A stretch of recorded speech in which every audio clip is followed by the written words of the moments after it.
in and then back up. It's fucked up. Like, when I'm in the shower and I'm scrubbing like this, when I get down there, I gotta turn in like this. I gotta actually make a turn.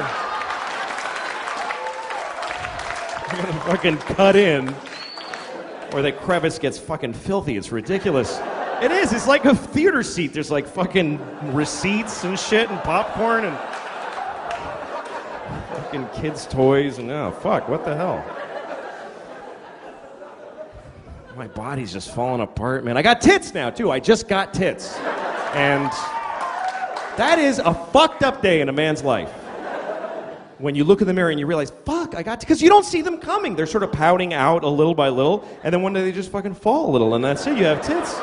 And they're there for good. They're not going to, like, go back. It's fucking over. That's the thing, is that I'm 39. I'm not going to get better now. I'm not going to be all ripped when I'm 48. It's fucking over. It's this or a lot worse for the rest of my life. But the tits were the worst, because I used to laugh at guys with tits. That shit ain't funny to me anymore. Because that was an awful moment. I'm just standing there looking at all these feelings. They must be the same feelings that a teenage girl has when she gets her tits. It must be the same. It's the only thing that a 12-year-old girl and a 40-year-old man have in common is that moment.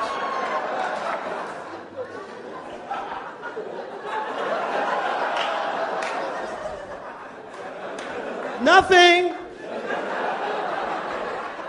To carry my books like this now.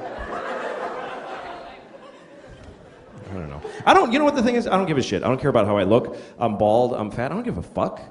I'm married, I got 2 kids, my wife hates me. What am I gonna get laid if I lose a few pounds? Who fucking cares? Like I'm gonna get mad pussy if I suddenly look better? No. That shit is over for me forever. And I'm glad. I really am. I'm relieved. Now when I see a beautiful girl walking down the street, I'm like, hey, fuck you. I don't give a shit. Fuck you. Go fuck somebody else. I'll jerk off to you later. Probably have a better time.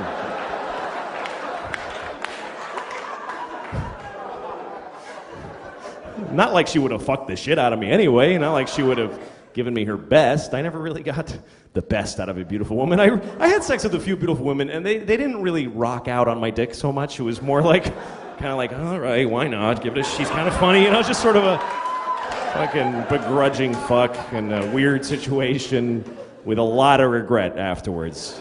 I've been there, like, I was in Oklahoma City. I slept with this beautiful woman. She was so hot, and she got really drunk, and she fucked me. And the next morning, I wake up, and she's looking at me, and she's like, oh, God. Oh, Jesus Christ. Oh, my, I can't believe y'all got to fuck me. I can't believe. She was so bummed out. I think she felt like she had raped herself with my dick. That's actually, like, how she felt.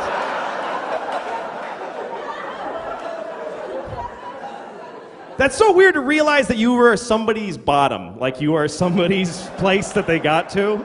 That they saw you in their bed and went, oh, fuck, okay. All right, I gotta totally stop all this shit now. Fuck. I gotta go back to school. I gotta fucking reconcile with my dad. I go, oh, fucking shit.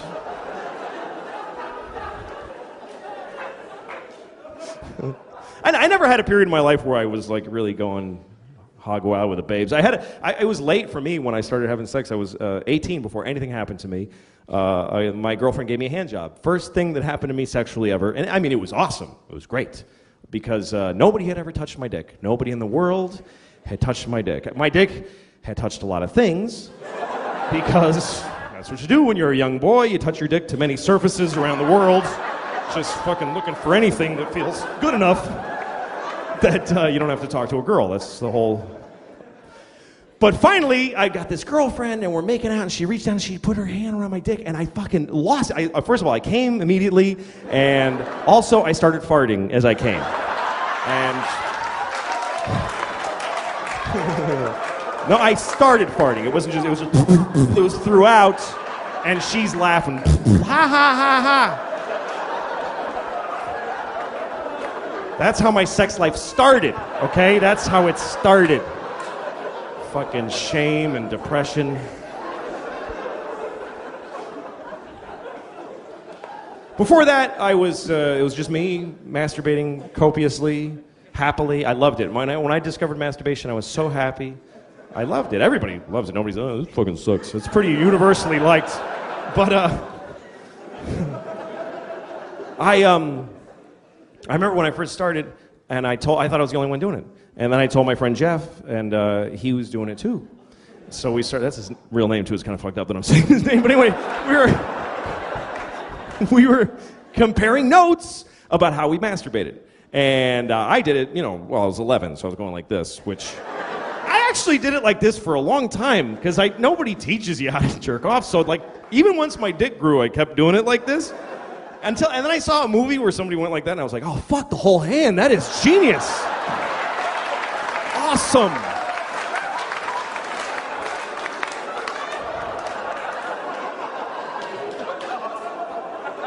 Easily one of the best fucking things I ever discovered. I still sometimes, this is awesome, so smart. So smart to use the whole hand. Awesome. To this day, and I'm like, fucking, whoever fucking, yeah, awesome. But anyway, Jeff did it totally differently. Jeff didn't, we would lie on his stomach. He would lay on his stomach and press his dick into his palm really hard, and he enjoyed the pressure. And some kids do it like that. I looked it up online. By the way, it fucks your dick up, so don't do it. Don't do it. It does fuck your dick up. But he didn't know, so he was pushing his dick into his palm. And I think sometimes he would put a book behind his hand, like he just liked the pressure. And he couldn't get enough pressure. So he said to me, maybe if I sat on his ass while he did this, it would be better. So I did. I sat on his ass. And I remember that moment, I'm sitting on Jeff's ass while he jerked himself off, and I remember thinking to myself, is this gay that I'm doing this? Or am I just a really good friend? Maybe I'm just a good friend.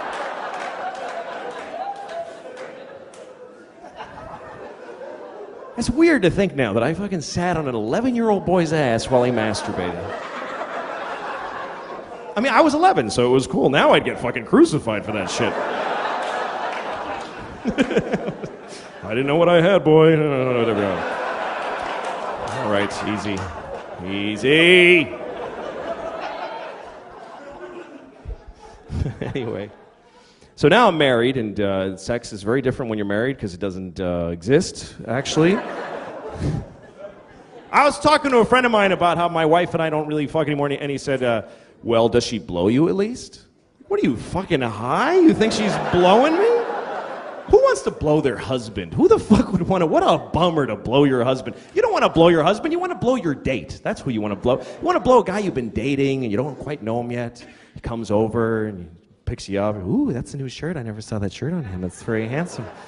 You go to dinner, he's like, here, try this. Oh, new things. I like new things. Tells you something funny, makes you laugh. Oh, he shouldn't say that, but it's shouldn't so.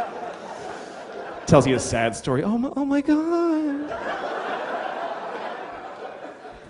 You go back to his place, you suck his cock, and you go home. That's the proper context for a blowjob. Nobody wants to blow a guy and then go to IKEA with him all day. That's not fun. Do his shitty laundry, and then he comes out of the bathroom. All right, you suck my dick, okay? Will you suck my dick right now? Yes, I'm fucking dying to suck your smelly old fucking disgusting dick for the 1,000th time. I can't fucking wait.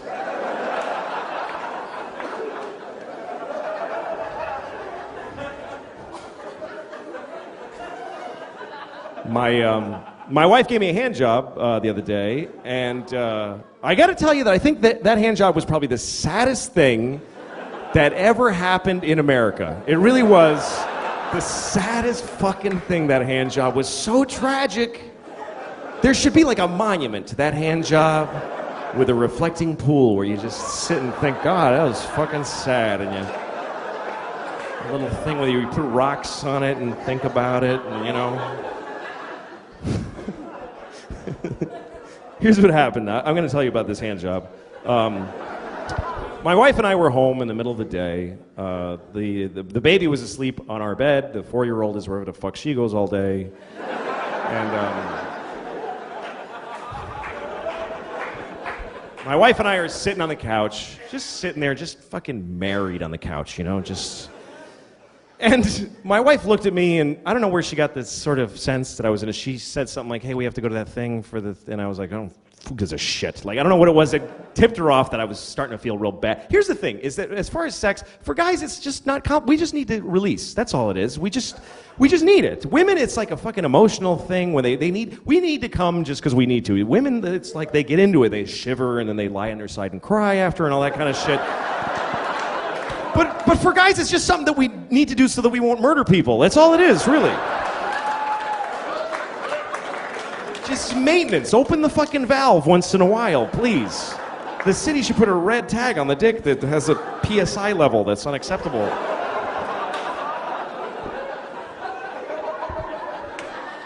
And my wife always waits till it's fucking till it's critical. She lets it go so long until finally we're sitting on the couch and she looks at me like, okay, we're gonna all be in the paper tomorrow if I don't fucking do something. So she doesn't want to fuck me, she doesn't want to blow me, so she looks at me and she goes, well, would you like a hand job? And I'm like, yeah, that sounds awesome.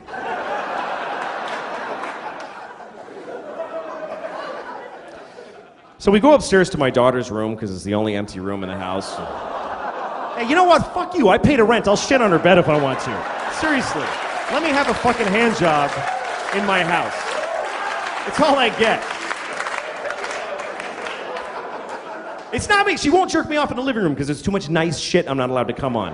That's the whole thing. I don't even get to enjoy my orgasm because the second I'm coming, she's pointing my dick away from stuff. Ew. Oh, careful. She points it into my belly button, like, make it go back in there. Can it go back in?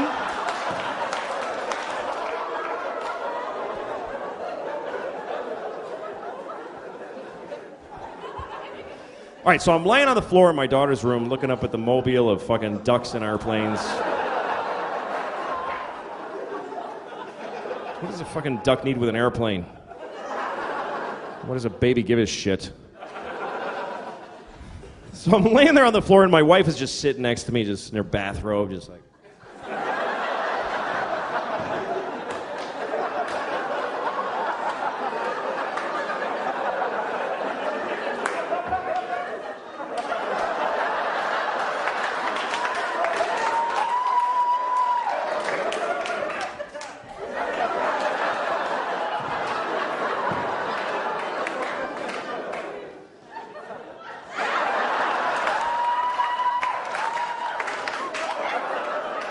And weirdly, I'm not getting off on this. The fucking woman grimacing and tugging on my penis dryly while basically reading People magazine at the same time. It's not that I'm not getting off on it. It's taken me a while to come, and she starts getting impatient. She's like, come on! Come on! Like yelling, come on, into my dick. Seriously. At one point, I wanted her to lick her palm. I got this idea. Maybe if she licks her palm, there will be some semblance of something going on. And so I had to... You got to approach asking for those things carefully. You can't just go, hey, lick your palm, like that, because that'll ruin whatever mood there already isn't. So I go like, hey, maybe lick your palm. Lick your palm. Lick your palm. She's like, what? Lick your palm, lick your palm, lick your palm. She goes, what the fuck are you saying to me? You know what she thought I said? She thought I said, you look like your mom.